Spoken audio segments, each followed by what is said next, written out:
Dear Admin, magandang araw po sa inyo. Itago na lamang po ninyo ako sa pangalang Diane. Ako po ay 55 years old at isa pong simpleng ina ng 3 anak. Sumusulat po ako sa inyo dahil gusto kong ibahagi ang isang bahagi ng buhay naming mag-asawa na hanggang ngayon ay mabigat pa rin sa aking dibdib. Ang mister ko po ay si Ray. Si Ray ay 56 years old na ngayon. Marami pa rin ang nagsasabi na gwapo pa rin siya kahit may edad na. Noong mas bata pa kami ay talagang kapansin-pansin ang tindig niya at may natural siyang karisma kaya madalas siyang mapansin ng mga tao. Pero sa likod ng itsura niyang iyon ay isa siyang napakasipag na lalaki. Isa siyang ama na kayang gawin ang lahat para sa pamilya. Mahigit 15 years na rin siyang nagtatrabaho sa Saudi bilang OFW. Halos doon na umikot ang malaking bahagi ng buhay niya para lang mabigyan kami ng mas maayos na kinabukasan. Nung una siyang umalis, papuntang Saudi, ay hindi naging madali para sa aming mag-asawa. Sanay kasi kaming magkasama araw-araw. Biglang dumating ang panahon na kailangan naming tanggapin na magkalayo kami ng libo-libong kilometro. Ako ang naiwan sa Pilipinas para alagaan ang aming 3 anak. Ang asawa ko naman ang nagtrabaho sa ibang bansa para masuportahan ang lahat ng pangangailangan namin. Hindi naging madali ang mga unang taon ng aming pagkakalayo. Maraming gabi na umiiyak ako dahil sa lungkot at pangungulila. Pero lagi kong iniisip na ginagawa yun ng asawa ko para sa aming pamilya. Tuwing may pagkakataon kaming mag-video call, ay palagi niyang sinasabi na konting tiis na lang at magiging maayos din ang lahat. Habang lumilipas ang mga taon, ay nasanay na rin kami sa ganoong klase ng buhay. Tuwing umuuwi ang asawa ko para magbakasyon, ay parang may piyesta sa bahay namin. Masayang masaya ang aming 3 anak kapag nakikita nila ang kanilang ama. At sa tuwing magkasama kami, ay parang bumabalik sa dati ang lahat. Ngayon nga ay malapit na siyang mag-retire. Halos 15 years na rin siyang nagtatrabaho sa Saudi. Madalas naming pag-usapan na kapag tuluyan na siyang umuwi, ay doon na namin babawiin ang lahat ng panahong nawala sa amin bilang mag-asawa. Pero habang papalapit ang pag-uwi niya ay may napapansin akong unti-unting pagbabago sa asawa ko. Sa una ay hindi ko yun pinapansin. Iniisip ko na baka pagod lang siya sa trabaho. Hindi ko po akalain na ang mga simpleng pagbabagong yun pala ang magiging simula ng isang katotohanang hindi ko kailanman inasahan sa aming pagsasama. Pagkatapos ng maraming taon na ganoon ang takbo ng buhay namin, ay nasanay na rin ako sa ideya na ang asawa ko ay nasa ibang bansa habang ako ang naiiwan dito sa Pilipinas kasama ang aming mga anak. Hindi naging madali ang sitwasyon namin pero tinanggap ko yon dahil alam kong ginagawa yon ng asawa ko para sa kinabukasan naming lahat. Sa totoo lang ay marami na rin kaming napagdaanan bilang mag-asawa. May mga panahong kapos kami sa pera. May mga panahong nagkakasakit ang mga bata at ako lang ang gumagawa ng paraan habang ang asawa ko ay nasa malayong lugar. Pero sa kabila ng lahat ay nanatili akong matatag dahil alam kong may pangarap kaming binubuo. Habang lumalaki ang aming mga anak, ay lalo kong nararamdaman kung gaano kalaki ang sakripisyo ng asawa ko. Hindi niya nakita ang maraming mahahalagang yugto ng buhay ng aming mga anak. Hindi niya nakita ang unang araw nila sa paaralan. Hindi niya nakita ang ilang mga graduation. At maraming beses na ako lang ang kasama ng mga bata sa mahahalagang okasyon sa pamilya. Pero kahit ganoon, ay hindi ko kailanman narinig na nagreklamo ang asawa ko. Palagi niyang sinasabi na darating din ang panahon na magkakasama na ulit kami ng tuluyan. Noong una ay halos araw-araw kaming nag-uusap. Kahit pagod siya sa trabaho ay tumatawag pa rin siya sa amin. Gusto niyang malaman kung kumusta ang mga anak namin. Gusto niyang malaman kung ano ang nangyayari sa bahay. Pero habang tumatagal ang mga taon ay napansin kong unti-unting nagbabago ang routine na yon. Hindi na siya kasing dalas tumawag. Minsan ay sinasabi niyang pagod siya. Minsan naman ay sinasabi niyang busy sa trabaho. Hindi ko yun binigyan ng mali siya nung una. Iniisip ko na normal lang iyon dahil matagal na siyang nagtatrabaho sa ibang bansa. Bukod pa roon ay hindi na rin siya bata. 56 years old na rin ang asawa ko. Natural lang siguro na mas madali siyang mapagod kaysa noong mas bata pa siya. Pero habang papalapit ang panahon ng kanyang pag-uwi, ay lalo kong napapansin ang pagbabago sa kanya. Kapag nagvi-video call kami ay parang hindi na siya kasing excited tulad ng dati. Minsan ay parang nagmamadali siyang tapusin ang usapan. Minsan naman ay tila may iniisip siyang ibang bagay habang nag-uusap kami. May mga pagkakataon din na hindi siya agad sumasagot sa mga tanong ko. Kapag tinatanong ko kung kumusta ang trabaho niya, ay maikli lang ang sagot niya. Hindi na siya gaanong nagkukwento tungkol sa mga nangyayari sa buhay niya sa Saudi. Noong una ay binaliwala ko lamang iyon.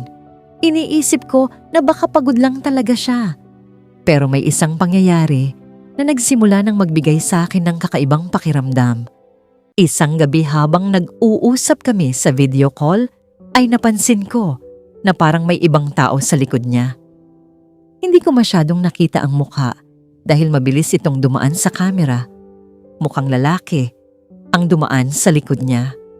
Natahimik ako sandali dahil hindi ko alam kung ano ang iisipin ko. Alam kong normal naman na may mga kasamahan siya sa trabaho o sa tirahan. Pero may kakaiba sa paraan ng pagdaan ng taong yon. Parang masyadong komportable ang presensya nito sa paligid ng asawa ko. Sinubukan kong itanong kung sino ang kasama niya sa bahay. Ngunit mabilis niyang sinabi na roommate lang daw iyon. Pagkatapos noon ay agad niyang binago ang usapan. Hindi ko na ipinilit pang itanong ang tungkol doon. Pero mula noong gabing yon ay hindi na mawala sa isip ko ang eksenang nakita ko. May kung anong pakiramdam sa dibdib ko na hindi ko maipaliwanag. Pakiramdam ko ay may bahagi ng buhay ng asawa ko sa Saudi na hindi ko kilala. At sa unang pagkakataon sa loob ng maraming taon ng aming pagsasama, ay nagsimula akong magtanong sa sarili ko kung may mga bagay bang nangyayari sa buhay niya roon na hindi niya kayang sabihin sa akin. Lumipas ang ilang buwan at sinabi ng asawa ko na makakauwi siya sa Pilipinas para magbakasyon. Ayon sa kanya ay sandali na lang daw ang kontrata niya at balak na lang niyang tapusin ang huling kontrata bago tuluyang mag-retire. Natuwa ako nang marinig iyon dahil matagal ko na ring hinihintay na makasama ko siya kahit ilang linggo man lang. Ang mga anak namin ay halos matatanda na rin, kaya gusto ko sanang maramdaman ulit ang pagiging mag-asawa namin na matagal naming isinantabi dahil sa buhay OFW. Dumating ang araw ng kanyang pag-uwi. Sinundo namin siya sa airport. Tulad ng dati ay masaya ang aming mga anak nang makita nila ang kanilang ama. Ako man ay natuwa dahil matagal ko siyang hindi nayakap ng ganoon. Pero kahit hindi ko pa maipaliwanag noon, ay may kakaibang pakiramdam na agad akong naramdaman. Parang may nagbago sa kanya na hindi ko agad matukoy kung ano. Hindi naman siya masungit, hindi rin siya malamig, pero may kakaibang distansya sa kilos niya na parang hindi ko sanay makita. Sa mga unang araw ng bakasyon niya ay madalas siyang lumabas kasama ang kanyang mga kaibigan at mga kumpare sa barangay. Normal lang naman iyon dahil matagal siyang nawala sa Pilipinas. Marami rin sa kanila ang natuwa na makita siyang muli. Pero may isang bagay na napansin ko. Sa tuwing kasama niya ang isa sa kanyang mga kumpare, ay parang iba ang pakikitungo niya. Hindi ko alam kung ako lang ba ang nakakaramdam noon o may kakaiba talaga sa kilos nila. May mga pagkakataon na napapansin kong masyado silang malapit sa isa't isa. Minsan ay may mga biro silang dalawa na parang may ibang kahulugan. Noong una ay hindi ko yung pinansin. Iniisip ko na baka nag-iisip lang ako ng kung ano-ano. Pero may isang gabi na hindi ko inaasahan ng isang eksena na tuluyang nagbago sa pananaw ko. Gabi na yon at akala ko ay natutulog na ang lahat sa bahay. Napansin kong wala sa kwarto ang asawa ko. Akala ko ay nasa labas lang siya para makipag-usap sa kapitbahay. Pero nang lumabas ako sa likod ng bahay ay may nakita akong eksena na hindi ko kailanman inasahan sa buong buhay ko. Nakita ko ang asawa ko kasama ang kumpare niya. At sa sandaling iyon ay kitang-kita ko na naglalambingan silang dalawa. Magkahawak ang kanilang mga kamay at parang may lambing sa pagitan nila na hindi ko maipaliwanag. Para akong nanlamig sa aking kinatatayuan. Hindi ko alam kung sisigaw ba ako o lalapit sa kanila. Pakiramdam ko ay gumuho ang lahat ng alam kong totoo sa buhay ko. Hindi nila agad napansin na nandoon ako. Pero nang makita nila ako ay biglang nagkahiwalay ang dalawa. Ang asawa ko ay parang namutla. Hindi siya agad nakapagsalita. Hindi ko na napigilan ang sarili ko. Tinanong ko siya kung ano ang ibig sabihin ng nakita ko. Una ay itinanggi niya yon. Sinabi niyang wala lang daw iyon. Pero hindi ko tinanggap ang paliwanag niya. Pinilit kong malaman ang totoo. Hanggang sa tuluyan ko siyang pinaamin kung ano ang nangyayari sa kanya.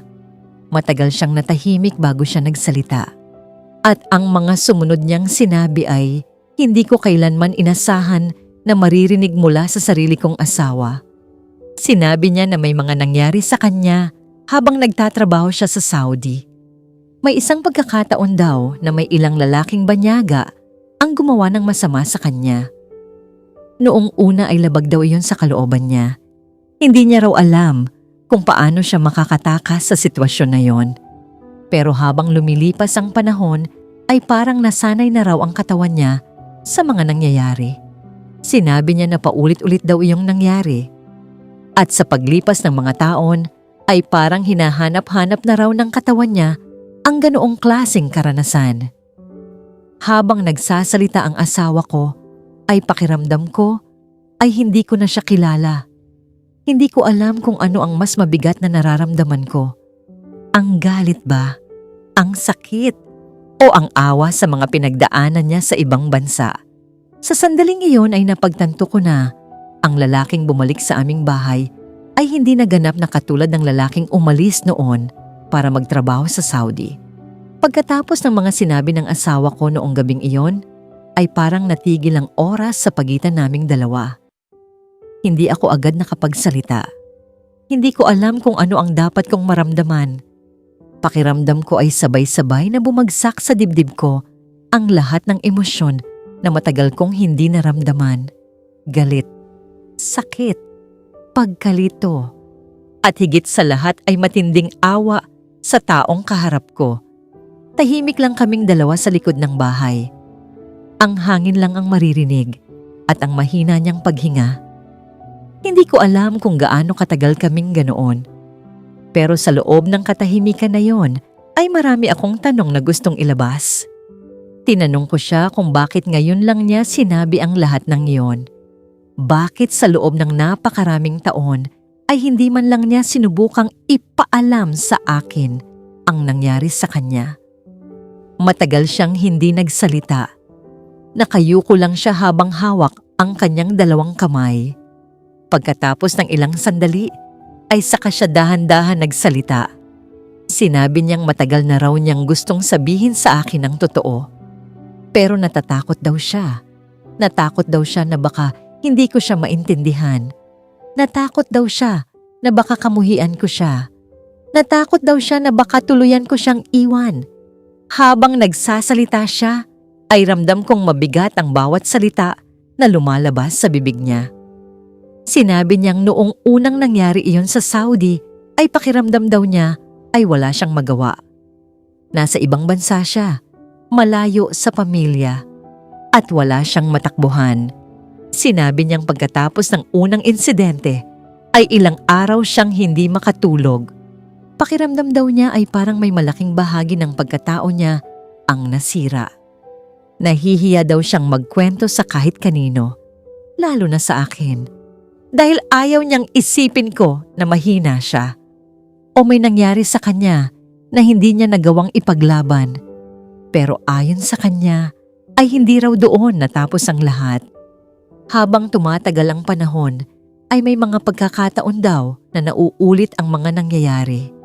Minsan daw ay may mga taong sinasamantala ang sitwasyon niya bilang dayuhan. May mga pagkakataon din daw na hindi na niya alam kung paano lalayo sa mga ganoong sitwasyon. Hanggang sa dumating daw ang panahon na parang nasanay na ang katawan niya sa ganoong klaseng karanasan. Habang sinasabi niya yon, ay nakikita ko sa kanyang mukha ang matinding hiya at pagsisisi. Hindi siya makatingin ng diretso sa akin. Parang nahihiya siyang makita ko kung ano ang naging bahagi ng buhay niya sa loob ng maraming taon. Tinanong ko siya kung bakit parang hinahanap na raw ng katawan niya ang ganoong bagay.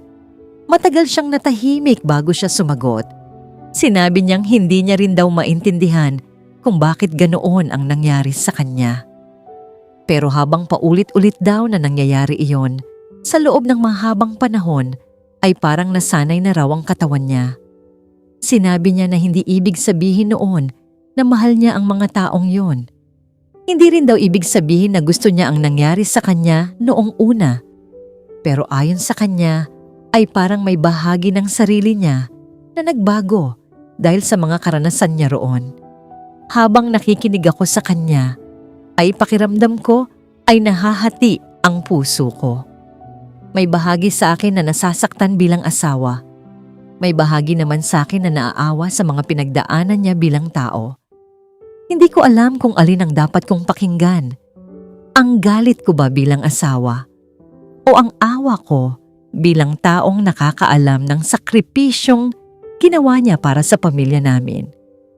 Matagal kaming nag-usap noong gabing yon. May mga pagkakataon na pareho kaming umiiyak. May mga pagkakataon din na pareho kaming tahimik dahil hindi namin alam kung ano pa ang sasabihin. Sa loob ng 15 years na nagtatrabaho siya sa Saudi, ay marami pala siyang dinadala na hindi ko kailanman nakita. At sa unang pagkakataon sa aming pagsasama ay napagtanto ko na hindi lamang pera at sakripisyo ang kapalit ng buhay, OFW. Minsan ay may mga sugat din na hindi nakikita ng pamilya na naghihintay sa Pilipinas. At ang masakit pa roon ay hindi ko alam kung paano namin haharapin ang bagong katotohanan na yon bilang mag-asawa. Pagkatapos ng mahabang pag-uusap namin ng asawa ko noong gabing iyon, ay pareho kaming napagod sa bigat ng mga bagay na napag-usapan namin. Pakiramdam ko ay parang may bahagi ng buhay naming mag-asawa na biglang nabuksan na matagal naming hindi nakita. Hindi ko alam kung ano ang susunod na mangyayari sa amin. Hindi ko rin alam kung paano ko haharapin ang bagong katotohanan yon sa buhay namin. Pero sa kabila ng lahat ng sinabi ng asawa ko, ay may isang bagay siyang paulit-ulit na sinabi sa akin noong gabing iyon. Sinabi niya na kahit ano pa raw ang nangyari sa kanya sa ibang bansa, ay hindi kailanman nagbago ang pagmamahal niya sa akin at sa aming mga anak. Sinabi niyang sa loob ng 15 years na pabalik-balik siya sa Saudi, ay kami pa rin ang laman ng isip niya. Kami pa rin daw ang dahilan kung bakit siya nagsikap at nagtiis sa malayong lugar. Habang sinasabi niya iyon, ay nakikita ko ang lungkot sa kanyang mga mata.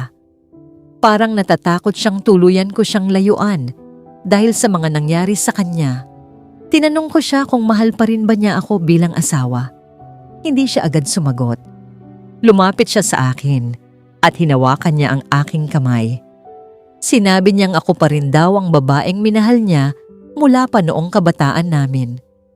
Ako pa rin daw ang taong gusto niyang makasama hanggang sa pagtanda. Sinabi rin niyang ang mga nangyari sa kanya sa Saudi ay hindi kailanman tungkol sa pag-ibig. Mga pangyayari daw iyon na hindi niya inaasahan at hindi niya rin maintindihan kung bakit paulit-ulit na nangyari sa buhay niya. Pero ayon sa kanya ay hindi kailanman nagbago ang nararamdaman niya para sa aming pamilya. Habang nakikinig ako sa kanya ay hindi ko mapigilan ang pag-iyak. Sa loob ng maraming taon ay kilala ko ang asawa ko bilang isang mabuting ama. Isang lalaking kayang magtiis ng lungkot at hirap para sa kapakanan ng kanyang pamilya. At kahit ngayon ay ramdam ko na totoo pa rin ang pagmamahal niya sa amin. Sa mga sumunod na araw ng bakasyon niya ay madalas kaming nag-uusap ng masinsinan. Pinag-usapan namin ang mga bagay na matagal na naming hindi na pag-uusapan. Pinag-usapan namin ang aming mga anak. Ang panganay namin ay may sarili ng trabaho. Ang pangalawa naman ay malapit nang matapos sa kolehiyo. At ang bunso namin ay ilang taon na lang ay aalis na rin ng bahay para bumuo ng sariling buhay. Habang pinag-uusapan namin yon, ay napaisip ako sa isang bagay. Sa loob ng maraming taon ay halos umiikot ang buhay namin sa pagpapalaki ng mga anak at sa sakripisyo ng asawa ko bilang OFW. Pero darating ang panahon na kaming dalawa na lang ang maiiwan sa bahay. Kaming dalawa na lang ang magkasama araw-araw.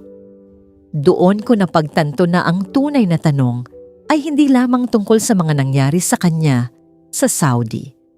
Ang tunay na tanong ay kung kaya pa ba naming buuin muli ang relasyon namin bilang mag-asawa. Kaya pa ba naming harapin ang natitirang bahagi ng buhay namin nang magkasama. Isang gabi habang tahimik kaming nakaupo sa sala, ay sinabi ng asawa ko na pagkatapos ng bakasyon na yon ay babalik pa siya sa Saudi para tapusin ang kanyang huling kontrata. Sinabi niyang iyon na raw ang huling pagkakataon na aalis siya. Pagkatapos noon ay uuwi na raw siya ng tuluyan. Gusto na raw niyang makasama ako araw-araw. Gusto na raw niyang bumawi sa mga panahong nawala sa amin. Habang nakikinig ako sa kanya, ay hindi ko maiwasang mag-isip. Marami na kaming pinagdaanan bilang mag-asawa. Maraming taon ng sakripisyo. Maraming taon ng paghihintay. At ngayon ay may bagong katotohanan na kailangan naming harapin. Pero sa kabila ng lahat, ay alam ko na may isang bagay na hindi kailanman nawala sa pagitan naming dalawa. Ang mahabang kasaysayan ng aming pagsasama, ang pamilya na sabay naming binuo, at ang pagmamahal na kahit na subok ng panahon ay patuloy pa ring naroon sa pagitan naming dalawa. Habang papalapit ang pagtatapos ng bakasyon ng asawa ko, ay lalo kong nararamdaman na may mabigat kaming haharapin kapag muli siyang bumalik sa Saudi. Sa mga araw na magkasama kami, ay sinubukan naming maging normal ang lahat. Naglalabas kami ng pamilya. Minsan ay sabay-sabay kaming kumakain sa labas. Minsan naman ay nasa bahay lang kami at nagkukwentuhan tungkol sa mga plano ng mga bata sa kanilang kinabukasan. Sa mga sandaling iyon ay parang bumabalik ang dati naming buhay. Parang wala kaming mabigat na pinagdaanan. Pero sa tuwing nagkakatitigan kaming dalawa, ay alam naming pareho na may mga bagay na hindi na namin mababalikan tulad ng dati. Isang gabi ay kinausap ako ng asawa ko ng masinsinan. Sinabi niyang gusto niyang maging tapat sa akin bago siya muling bumalik sa Saudi. Ayaw na raw niyang may tinatago sa pagitan naming dalawa. Sinabi niya na sa loob ng maraming taon ay daladala niya ang hiya at takot dahil sa mga nangyari sa kanya sa ibang bansa. Pakiramdam daw niya ay parang may bahagi ng pagkatao niya na hindi niya kayang ipakita kahit sa sarili niyang pamilya. Pero ngayong alam ko na raw, ang lahat ay pakiramdam niya ay gumaan kahit papaano ang kanyang dibdib. Tinanong ko siya kung natatakot ba siyang mangyari ulit ang mga bagay na yon kapag bumalik siya sa Saudi. Matagal siyang natahimik bago siya sumagot. Sinabi niyang hindi niya alam. Ayon sa kanya ay maraming pagkakataon na hindi niya kontrolado ang mga sitwasyon na napapasukan niya roon. Pero sinabi rin niyang ngayong malapit na siyang mag-retire ay iba na ang pananaw niya sa buhay. Gusto na raw niyang matapos ang huling kontrata at tuluyan ng umuwi sa Pilipinas. Gusto na raw niyang mabuhay ng tahimik kasama ang kanyang pamilya. Sinabi niyang pagod na raw siya sa buhay sa ibang bansa. Pagod na raw siya sa pakiramdam na mag-isa sa malayong lugar. Habang nagsasalita siya, ay nakikita ko sa kanyang mukha ang pagnanais na makahanap ng kapayapaan. Parang isang tao na matagal nang naglakad sa mabigat na daan at gusto na lamang magpahinga. Sa sandaling iyon ay napagtanto ko na hindi lamang ako ang nahirapan sa buhay, OFW. Habang ako ay naghihintay sa Pilipinas, ay may sarili rin pala siyang laban na tinahak sa ibang bansa. Hindi ko man lubos maintindihan ang lahat ng pinagdaanan niya ay ramdam ko ang bigat na matagal niyang kinimkim. Lumipas ang mga araw at dumating ang huling gabi bago siya muling lumipad pabalik ng Saudi. Tahimik lang kaming nakaupo sa aming kwarto. Hindi kami gaanong nag-uusap dahil pareho naming alam na mahirap ang paghihiwalay na yon. Lumapit siya sa akin at niyakap niya ako ng mahigpit. Sinabi niyang sana raw ay maintindihan ko siya kahit hindi niya kayang ipaliwanag ang lahat ng nangyari sa buhay niya. Sinabi rin niyang umaasa siyang kapag tuluyan na siyang umuwi, ay maibabalik pa rin namin ang katahimikan sa aming pamilya. Hindi ko alam kung ano ang mangyayari sa amin sa mga susunod na taon. Hindi ko rin alam kung paano magbabago ang relasyon naming mag-asawa matapos ang lahat ng aking nalaman. Pero sa gabing yon ay may isang bagay akong naisip. Ang buhay naming mag-asawa ay hindi perpekto. Maraming sugat, maraming tanong, maraming bagay na mahirap tanggapin. Pero sa kabila ng lahat ay iisa pa rin ang pamilya na sabay naming itinayo sa loob ng maraming taon. At habang papalayo ang araw ng kanyang pag-alis, ay unti-unti kong tinatanggap na ang susunod na kabanata ng buhay namin ay kami na lamang dalawa ang haharap. 2 taong tumanda na sa sakripisyo. 2 taong sinusubukang unawain ang isa't isa matapos ang napakahabang paglalakbay ng aming pagsasama. Lumipas ang ilang buwan matapos bumalik ang asawa ko sa Saudi para tapusin ang kanyang huling kontrata. Hindi naging madali para sa akin ang mga panahong iyon. Sa bawat araw na lumilipas ay paulit-ulit kong iniisip ang mga bagay na sinabi niya sa akin bago siya umalis. Minsan ay nagagalit ako kapag naaalala ko ang mga nangyari. Minsan naman ay naawa ako kapag iniisip ko kung gaano kabigat ang mga bagay na matagal niyang kinimkim mag-isa sa ibang bansa. Sa kabila ng lahat, ay patuloy pa rin kaming nag-uusap sa video call. At sa bawat pag-uusap namin, ay nararamdaman ko na hindi nagbago ang pag-aalaga niya sa akin at sa aming mga anak. Palagi pa rin niyang tinatanong kung kumusta kami, kung may kailangan ba ang mga bata, kung maayos ba ang kalagayan namin dito sa bahay. Sa mga sandaling iyon ay naaalala ko kung bakit ko siya minahal noon pa man. Hindi siya perpektong tao, pero isa siyang lalaking nagsakripisyo ng napakaraming taon ng buhay niya para sa pamilya namin. Habang lumilipas ang panahon, ay unti-unti kong tinatanggap na may mga sugat sa buhay na hindi madaling burahin.